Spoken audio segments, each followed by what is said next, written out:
Hola, ¿qué tal a todos? Bienvenidos a su programa Nihana Titani, Comunicando Ciencia, en esta nuestra versión de cuarentena. En esta ocasión tenemos a la doctoranda Marisa Higuera Cortés. Ella es psicóloga, pero después estudió una maestría en territorio y turismo y actualmente está haciendo el doctorado en estudios socioterritoriales en el Instituto de Ciencias Sociales y Humanidades Alfonso Vélez Pliego de nuestra benemérita universidad. ¿Cómo estamos, Marisa? Muy bien, ¿usted cómo está? Bien, bien, aquí encerraditos. Oye, tu tema es sobre violencia en el centro histórico. Cuéntanos un poco, antes de entrar a ese tema, eh, yo siempre les pregunto, ¿cómo decidieron estudiar lo que estudiaron? En tu caso, ¿por qué te llamó la atención la psicología primero y luego este tipo de estudios sobre pues, el territorio y sobre la ciudad?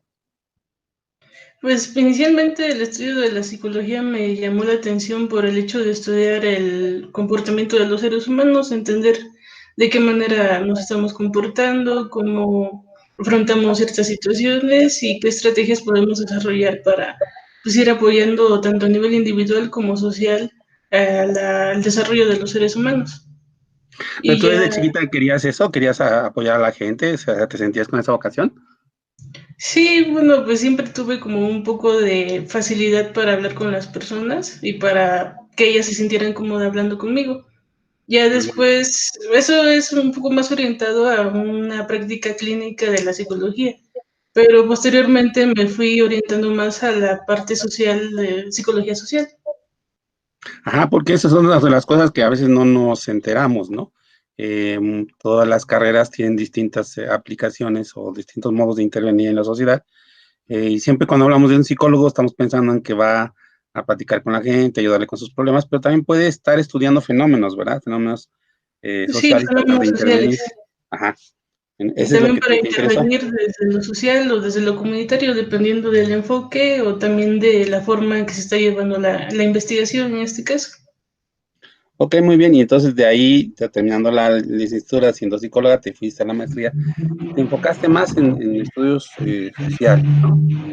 Sí, así es. De hecho, más bien todo inició desde los últimos años de la carrera, porque en prácticas profesionales llegué con el doctor Carlos Montero Pantoja y él desarrollando su línea de patrimonio tenía un proyecto acerca de la ciudad de Puebla y le interesaba mucho trabajar el tema de la violencia y la inseguridad y pues a mí también. Entonces con esa coincidencia pues logramos comenzar a desarrollar estos temas. Ok, y entonces cuéntame un poquito de eso. ¿Qué es lo que se hace para estudiar la violencia y la delincuencia? También decían tu tesis que estaba echando en el ojito en una ciudad. Es un poco complejo porque hay diversas formas de irlo estudiando. Yo inicié haciendo una base de datos acerca de los delitos para identificar la concentración y dispersión de delitos en la ciudad. Pero pues de ahí me fui dando cuenta de algunas cuestiones que quedaban todavía pendientes y que obviamente con esto no se iba a resolver con cartografía y ese tipo de cosas, sino que se necesitaba un poquito ahondar más en el tema, incluso a nivel de percepción y de imaginarios de las personas. Ok, entonces tú primero te fijaste qué es lo que estaba pasando en un cierto lugar. Como dices tú, cartográficamente, pues sí fuiste situando Sí, lugares peligrosos o lugares donde se va más delito. ¿Cómo era el asunto? era más enfocado Ujú. al delito que estaba registrado tanto en registros oficiales como por medio de periódicos. Ya Ajá. era un registro merográfico. Y a Ah, partir porque de eso, sí, siempre nos dan reportes, ¿no? Nos dicen, uh-huh. en este semestre la parte más peligrosa de la ciudad fue esta colonia o esta otra. Pero me llama la atención que en tu tesis, por ejemplo, al inicio que te digo que estaba empezando a leerla, hablabas del centro histórico, ¿no? El centro histórico como uno de los Sí. lugares más peligrosos. Y esto a partir de esto, de hace poco, ¿verdad? De hace pocos años. Pues sí, en realidad es un poco reciente el hecho de que se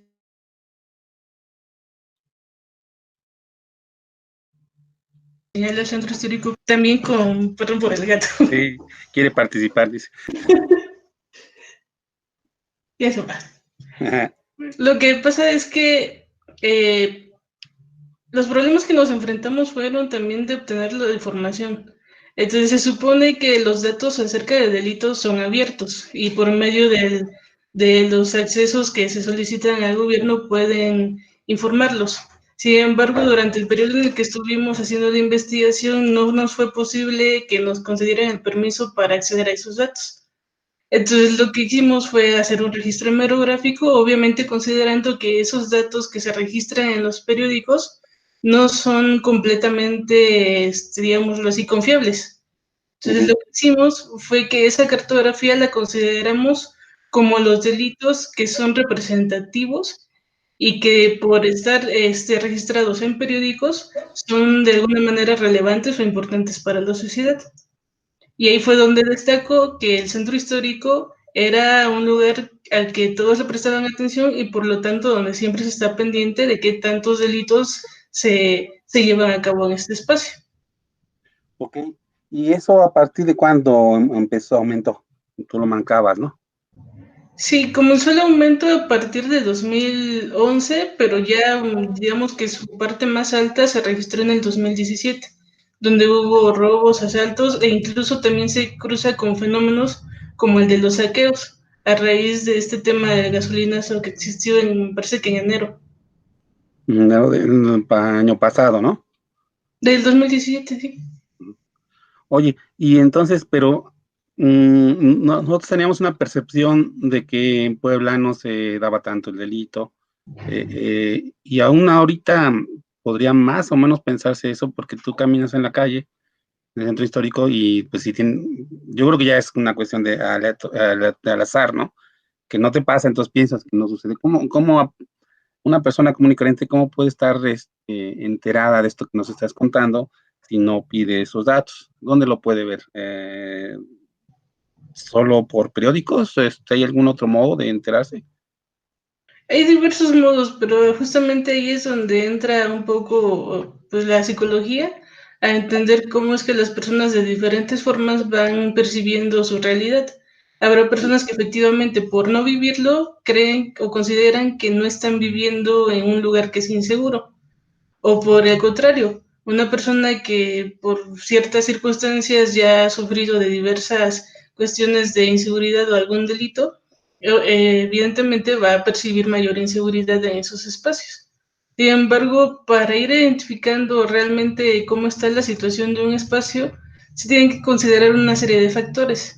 Porque, por ejemplo, una zona, digamos un parque, que en cierto momento es considerada por una pandilla que lo rodea y está ahí frecuentemente, puede ser que ese lugar se comience a socializar o a comunicarse que ese lugar es inseguro, pero que en algún momento puedan detener a los integrantes o suceda otra cosa y ese lugar de repente ya no está, ya no se están cometiendo delitos. Sin embargo, a nivel de la percepción social, ya se considera como un lugar inseguro por ese antecedente que tiene, aunque no, aunque ya no lo sea. Ok. Oye, y entonces, es que ese es el problema, ¿no? O sea, se vuelve como un círculo vicioso. Yo veo que ahí hay, pues, pandilleros, que está pasando ahí algo delictivo, pues ya no me acerco, ¿no? Y entonces al no acercarte, pues sienten más tranquilos estas personas, y entonces pues, puede que sigan ahí un buen rato. Y el problema es ese, ¿no? Lo que te preguntaba, ¿y cómo me entero? ¿Cómo me entero que ya es tranquilo, que ya es seguro? ¿Hay alguna forma mismo, o si hay medios para enterarse bien de que los lugares son seguros o no? El problema con los medios es que lamentablemente ya están muy politizados. Entonces puede existir ciertos intereses sobre algunos lugares, ya incluso en temas de especulación inmobiliaria, en donde en un momento interesa decir que tal lugar es inseguro para que de esa forma, digamos, se valore menos ese espacio urbano y obviamente lo que condiciona también el valor del suelo. Y posteriormente ese mismo lugar, con ciertas transformaciones e intervenciones del espacio público, se comienza a percibir ya como seguro y nuevamente algunos medios de comunicación comienzan a valorar positivamente el espacio e incrementa el valor del suelo urbano. Entonces también es un poquito complicado en ese sentido confiar tanto en los medios de comunicación, sino que hay que tener cuidado de estar pendiente de ese tipo de cosas. La mejor estrategia para identificar qué lugares sí son seguros e inseguros es volver a los vecinos. Es decir, tener una comunicación con las personas que están ahí, que viven ahí, que frecuentan esos espacios, y de esa manera vamos intercambiando digamos, información, comunicación, también vamos estableciendo personas que en cierto momento podrían incluso auxiliarnos. Entonces, digamos que estamos volviendo a una forma más, o más bien necesitamos volver a una forma más, más comunitaria de información. Sí, te iba a decir eso porque eso es si tú fueras más o menos seguido, ¿no? Por ejemplo, yo para hacer estos programas, antes de la pandemia, pues iba cada jueves allí al Zócalo, ¿no?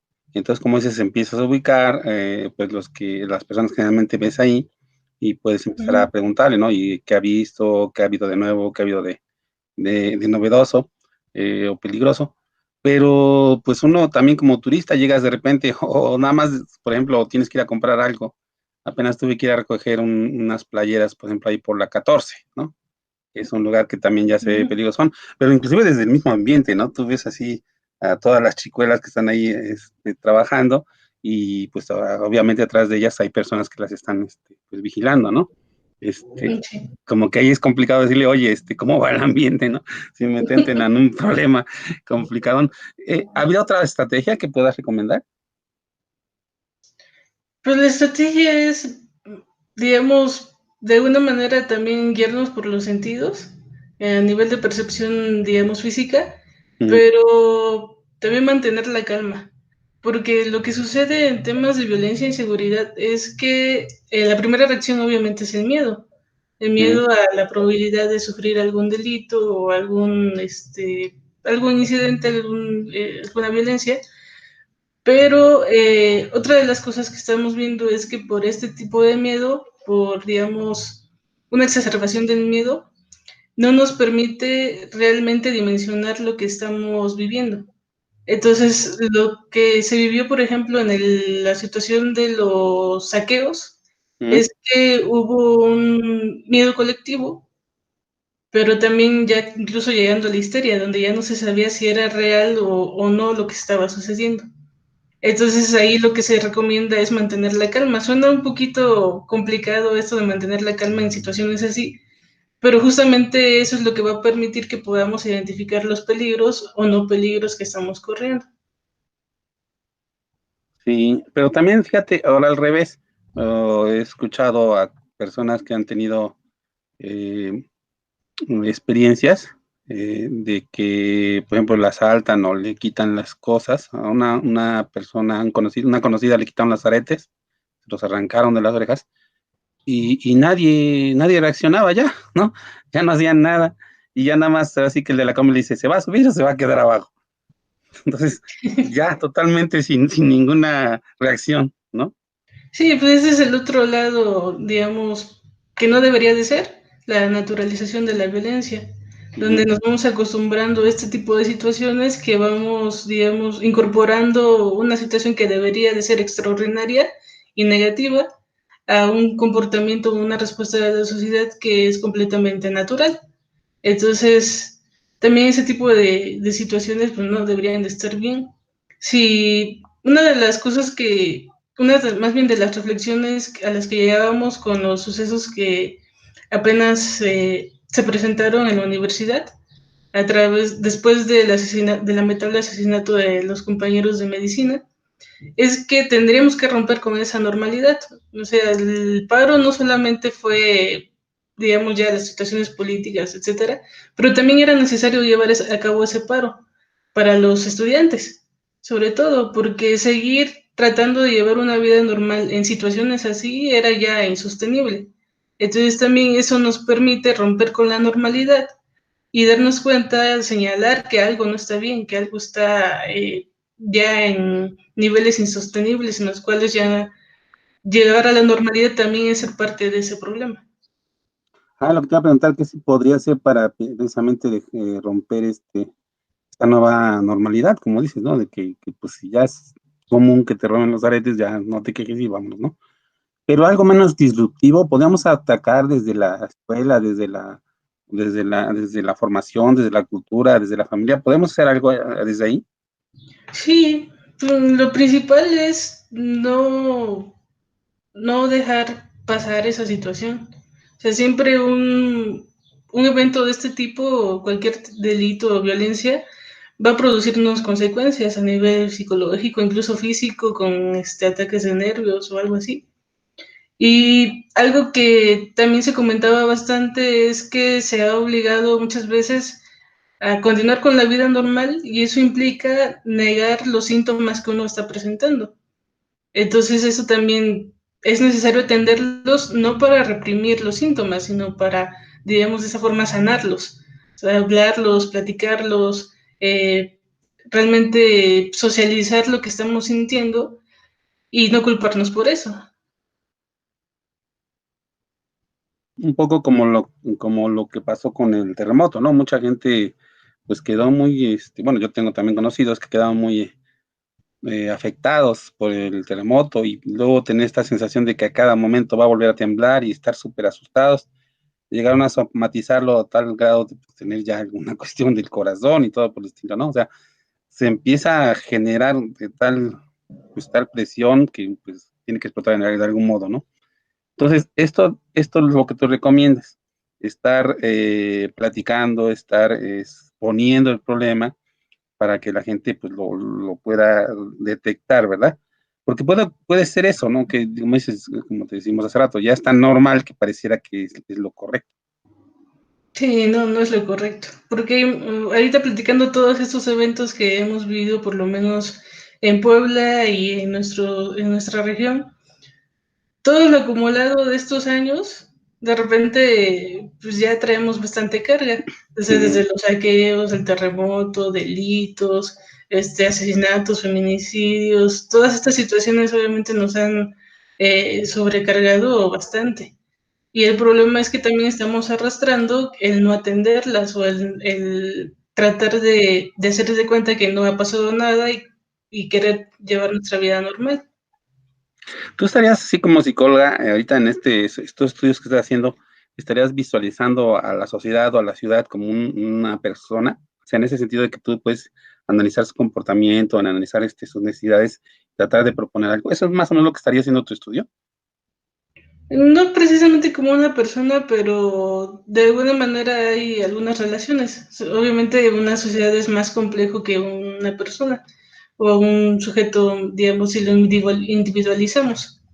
Entonces es un poquito más complejo, sin embargo hay algunas cosas que son paralelas. Ajá, entonces, a lo mejor está mal pensado, ¿no? Sino como un sistema, como si tú como que puedes tratar de entenderlo. ¿Qué es lo que has avanzado? ¿Qué has logrado ver hasta ahorita con tus estudios? En primera, pues sí, justamente lo que usted dice es este reto de comenzar a ver los fenómenos como algo complejo, lo que implica involucrarnos con diversas perspectivas acerca de cómo entendemos el problema, pero también de herramientas de investigación. Entonces eso también, que digamos, lo complejo es, de alguna forma es complicado, pero no es imposible. Entonces, algunas consideraciones que he tomado me han llevado a ver diversas dimensiones de este problema, que es la violencia en el espacio urbano, en este caso el centro histórico, y a partir de ahí ir comenzando a unir, a ver en qué forma se están interrelacionando, en qué forma están, digamos, viviendo un mismo fenómeno desde diversos aspectos. Ajá, y entonces, ¿has detectado algunas causas que, digamos, se pueden atacar para bajar estos índices delictivos o apenas estás precisamente haciendo la detección, estás tratando de encontrar estos elementos que puedan ayudarte a entender el problema? Bueno, el asunto es que el delito solamente es una dimensión de todo el problema de la violencia. Ujú. Y la violencia en sí es mucho más complejo que para encontrar causas muy específicas. Entonces, realmente, hablar de causas no entra como en un tema que yo pudiera abordar porque no es mi perspectiva. sino que voy identificando más bien algunas situaciones que han tenido que ver o están relacionadas, incluso situaciones históricas que se van relacionando con el tema, por ejemplo, en este caso del delito o temas ya más generales de violencia. Ok, y entonces, en ese sentido que seas histórico, ¿cómo has visto el delito aquí en Puebla de manera histórica? ¿Qué puedes decirnos de eso? Pues haciendo referencia, por ejemplo, a lo que usted decía de la 14 de Oriente, si revisamos la historia de ese espacio, pues vamos identificando que uno de los primeros eventos que tiene que ver con ese espacio es el tema del mercado La Victoria, que es el que influencia a todo el espacio, desde la 8 Oriente hacia la 16 Oriente. Entonces, también un aspecto importante es que considerando el contexto en el que se dio la descentralización del mercado, hubo una violencia bastante marcada, pero ya a nivel incluso simbólico y estructural. ¿Por qué? Porque el mercado representaba para la ciudad digamos, una costumbre, una tradición o un hábito que tenían de ir a comprar a ese lugar, de establecer relaciones sociales en ese espacio, de crear riqueza cultural ahí, se condensaba en ese espacio. Y de repente, por una política urbana, se decide que ese mercado no puede estar ahí, digamos que absurdamente justificado en que daba mala imagen al lugar, y por otras cuestiones de higiene que sí eran entendibles. Sin embargo, ahí ya vamos notando una especie de violencia simbólica que se da contra las personas que venden en el mercado, pero también contra quienes ocupan ese mercado, porque entonces en el discurso se empieza a decir que quienes están en ese lugar no dan buena imagen, y todo lo que implica decir eso. Entonces también, digamos, es una violencia simbólica que se relaciona en ese momento y que ahora traslada, pues sigue persistiendo. Entonces lo que escuchamos a veces de los ambulantes es que dan mala imagen. Y entonces comenzamos a pensar que esos ambulantes, ¿quiénes son? ¿Se parecen a mí? Yo me parezco a muchos de esos ambulantes que están ahí, porque soy morena, por mi aspecto, etcétera. Entonces, si escuchamos que esos ambulantes dan mal aspecto, dan mala imagen, me comienzo a cuestionar, ¿yo doy mal aspecto o mala imagen al centro histórico? ¿O por qué yo no puedo transitar y llevar a cabo mis actividades habituales de comprar o transitar simplemente en ese espacio? Es decir, también hay una violencia simbólica que se está aplicando a ese lugar. Y luego, pues ya obviamente, esto permite una serie de conflictos y lo que vemos ahora, que en ese espacio evidentemente sí hay pandillas, sí hay grupos de crimen organizado, pero digamos, no se puede generalizar o hablarlo en términos totalizadores del fenómeno. Fíjate, no sé si te tocó a ti ir al mercado. Yo me acuerdo ahí muy chico, ir al mercado, ahí de la Victoria, ver las aguas de limón, esas que les ponían colorante, ¿no? O sea, muy, muy verdes, me acuerdo mucho de eso. Me acuerdo mucho del área de flores, ¿no? También me acuerdo de algunos olores, pero no había pensado lo que dices, esto de que los que íbamos al mercado dábamos mala imagen. Yo así fui, ¿no? Entonces, ¿eso quién lo estaba diciendo? En ese sentido, ahora entiendo lo que decías, lo que estabas tratando, de lo que estabas poniendo en tu tesis de la violencia simbólica, ¿no? Pero la violencia estructural, ¿esa cómo es?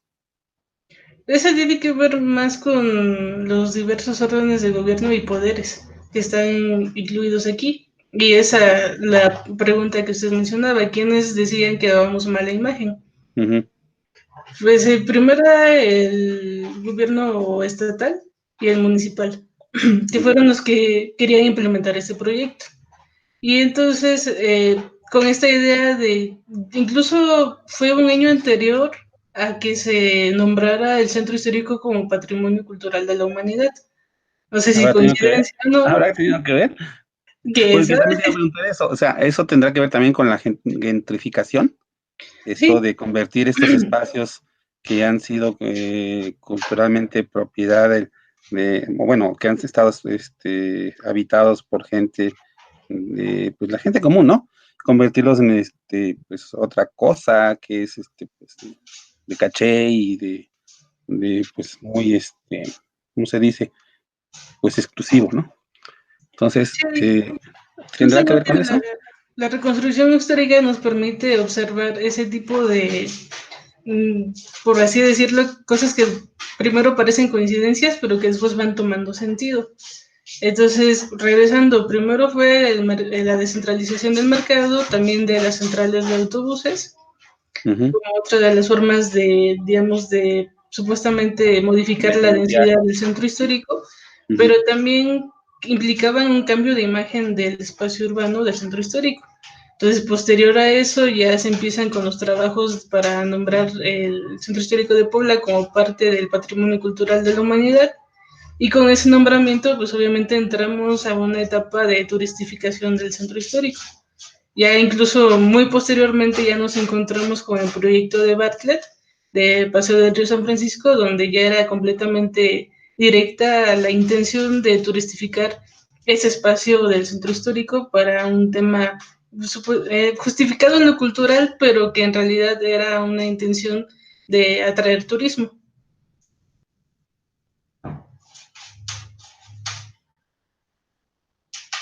Había apagado el micrófono. Una vez que, una vez que nosotros hacemos un estudio local, en este caso en la ciudad de Puebla, tratamos de voltear hacia el mundo, ¿no? Sí. ¿Esto se ha visto o es común en otras partes del mundo? Sí, en la forma en que está sucediendo aquí es más común en ciudades latinoamericanas y ciudades históricas latinoamericanas. Incluso Ecuador, La Habana, con todas las condiciones que tiene, también tiene ese tipo de tendencias. Eh, bueno, incluso podemos hacer un paralelo con la Ciudad de México, con la Ciudad de Oaxaca, con Guadalajara, que igual son ciudades históricas, pero que están presentando estas tendencias. Oye, pero es muy bonito ir ahí de turista, ¿no? ¿Cómo puede uno ir de turista y no promover que estas cosas ocurren o que sean de menor impacto? ¿Tienes alguna idea? Es difícil. En lo personal me gusta mucho viajar, Ujú. pero ya entendiendo este tipo de situaciones, de repente me pregunto de qué forma puedo hacer un turismo no tan agresivo contra los espacios urbanos. Y bueno, en realidad lo primero pues, es evitar ir a consumir a cadenas internacionales, Ujú. sino, y privar más, o más bien primar cuestiones locales, artesanales, pero que se vean muy ligadas a las personas, a los habitantes, porque también existe una tendencia dentro de la ciudad a, digamos, apropiarnos culturalmente de algo que no es nuestro. Es decir, tal vez una persona, o yo como poblana, de repente dijera, no, pues quiero poner una tienda artesanal oaxaqueña. Obviamente no tendría mucho sentido. Ujú. O incluso si pongo una tienda artesanal en el centro histórico, pero con precios tal vez del cinco veces el valor de una artesanía Lo que realmente. te iba a decir ya es muy común, ¿no? Que, o sea, que precisamente como turista tú llegas al centro, caminas una o dos calles y todas las tiendas, pues de entrada ya son locales muy cuidados, pero también sus precios son elevados, ¿no? Y entonces es cuando tienes que ir a caminar un poco más, buscar el mercado y buscar a los artesanos reales, porque además están como escondidos, ¿no? Están eh, invisibilizados, pues precisamente porque lo que debes de comprar es lo que esté en esas tiendas, ¿no? Sí, es complicado, pero pues, hablando se entiende la gente, como se dice. Y en realidad se tiene que tener mucho cuidado porque a veces una artesanía, por ser artesanía, creemos que cuesta menos, pero en realidad si valoramos todo el trabajo que implica, esa artesanía valdría mucho más que un trabajo de fábrica. Entonces, habría que considerar si el valor de esa artesanía es por lo que le devuelve al artesano o es por lo que se le invirtió a la tienda. Entonces ahí es Ujú. donde está la respuesta. Obviamente la artesanía cuyo valor reside en el artesano es la que tendríamos que consumir. Oye, pues está muy interesante todo esto. ¿Qué más nos puedes comentar de lo que has encontrado? Uf, pues bastantes cosas, pero pues uno de las cosas de las que he encontrado que me han llamado mucho la atención es cómo ir de un solo fenómeno, que en este caso es la violencia, ir hacia varias dimensiones. Por ejemplo, yo no me veía investigando la historia del centro histórico. O sea, uno pensaría que con irse 3 años atrás ya tiene, pero no. Tuve que irme hasta la fundación para ver en qué términos la ciudad de Puebla ha surgido y cómo Eso. esto ha influenciado en la forma en que percibimos la ciudad de Puebla y también la forma en que nos relacionamos en este espacio. Porque, por ejemplo, esta idea de que la ciudad de Puebla fue fundada por españoles y que donde solamente vivieron españoles, obviamente también tiene un tema de racismo y que en el cual aquí Puebla pues sí peca mucho de eso. Entonces, pues ahí se van encontrando ciertas cosas, el hecho de que se invisibiliza la existencia de población indígena en el centro histórico, en el momento en el que era ciudad, o otras cosas que han quedado todavía pendientes de investigación, Fíjate, nos contaban, por ejemplo, como el tema de la mi fuente. maestro de historia, nos contaba si nos habíamos fijado que en Puebla no te abren la puerta, ¿no? Te dejan en la entrada. Y en otros lugares, sí, te abren la puerta, te meten y ya está. Entonces te preguntan a quién buscas, ¿no? O sea, son más abiertos. Esto decía, no sé si sea cierto, no sé qué tan fuerte sea, que era porque al ser una ciudad de paso había muchos asaltantes, muchos ladrones. Entonces lo que hacían era primero ver si de veras lo conocían o sabían algo de él para entonces mucho después dejar de pasar a la casa, ¿no? Y por eso también las casas tienen zaguanes, ¿no? Que muchas veces confundimos el zaguán con el portón. No, el zaguán es esta parte donde tú haces como una esclusa, ¿no? Para poder verificar que esa persona es quien dice ser.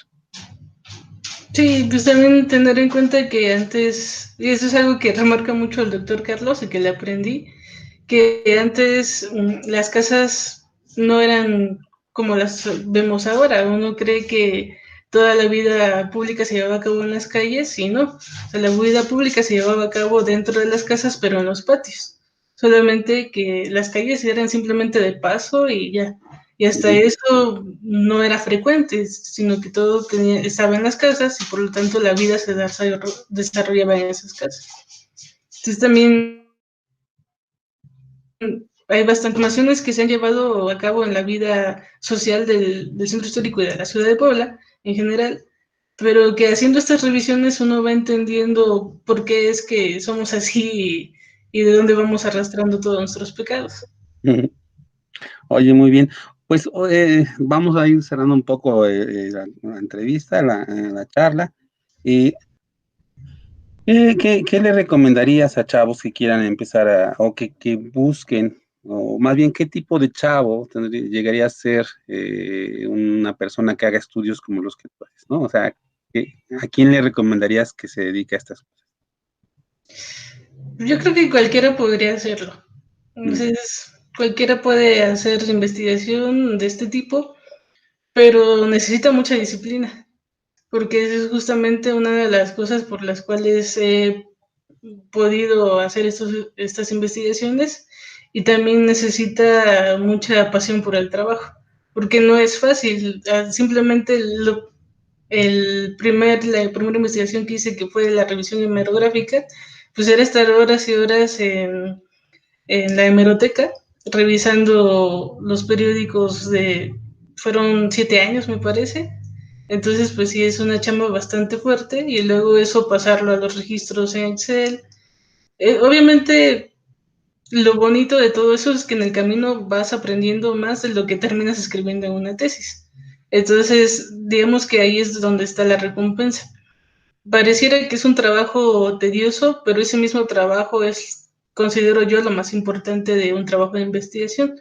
Es decir, el camino me parece lo más interesante, porque te permite descubrir, conocer personas, conocer más de esta ciudad, que tengo que decirlo, yo no soy poblana. Entonces de repente llego a esta ciudad y pues obviamente me nace el amor por conocerla, por saber por qué es como es, porque algunas cosas que me parecen extrañas en cierto momento de repente ya son completamente vías, o sea, me he apropiado de esta cultura. Entonces, digamos que es un amor, pero también ese amor tiene que estar recompensado o pagado con disciplina por el trabajo de investigación. Oye, sí, este programa se llama Comunicando Ciencia, se llama Nigana Titani, es lo mismo, pero en Giwa. Y la propuesta era que no fuera nada más ciencia dura, ciencia exacta. Siempre que hablas de un programa de divulgación de la ciencia, siempre te vas que los ingenieros, que los científicos duros, ¿no? Físicos y así. Y mi propuesta ha sido buscar ampliar más el asunto, ¿no? Y precisamente trabajar con las ciencias sociales. En este caso, y tú estás haciendo que la gente vislumbre un poco de esta metodología, ¿no? Ya dijiste, fuimos a la hemeroteca a hacer trabajo memográfico, pero no bastaba o no era nada más agarrar y leerlo ya, sino que tienes todo un sistema de registro, ¿no? Sí. Con el que estás trabajando. Y eso es lo que le da, cuéntanos un poco eso de qué es lo que le da la fuerza a la investigación, ¿no? La parte metodológica. Sí, yo creo que lo que le da fuerza es la complementariedad, porque no solamente me quedé con datos cuantitativos, sino que a partir de esos datos cuantitativos que me dieron una aproximación del fenómeno, tuve que ir a indagar en otras formas, apliqué entrevistas, también hicimos un ejercicio de cartografía social y de mapas mentales. A partir de eso, en la entrevista también les pido a las personas que dibujen el centro histórico y los lugares que son inseguros, o que se dibuje lo que ellos consideran que es el centro histórico y la violencia que existe en él. Entonces nos va dando también otra información muy valiosa que es subjetiva, pero que también nos aporta historia, nos aporta datos, nos aporta incluso sentimientos o apropiaciones que tienen las personas del espacio del centro histórico, lo cual también es una riqueza enorme de saber eso, por lo que usted nos estaba platicando. De repente tocamos un tema del mercado y empiezan a recordar, empiezan a hacer memoria. Ese tipo de ejercicios también son muy importantes para la investigación, por eso es una investigación complementaria.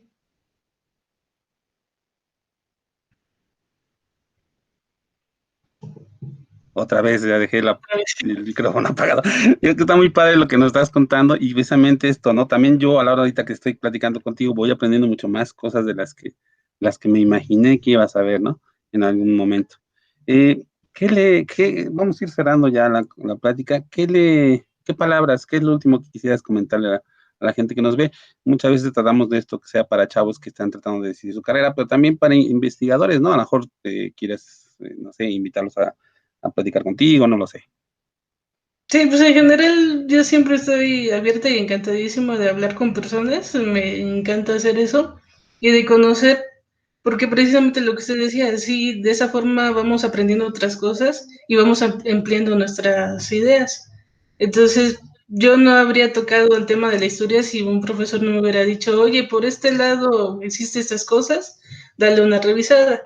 O no habría experimentado el tema de la cartografía social si una persona conocida mía no ya lo hubiera hecho. Entonces, también otro tema que hemos hecho es el de recorridos en bicicleta, que uno diría, bueno, eso que tiene que ver con el tema de la violencia, pero tiene bastante que ver y no lo hubiera hecho si una compañera no le gustaría andar en bicicleta.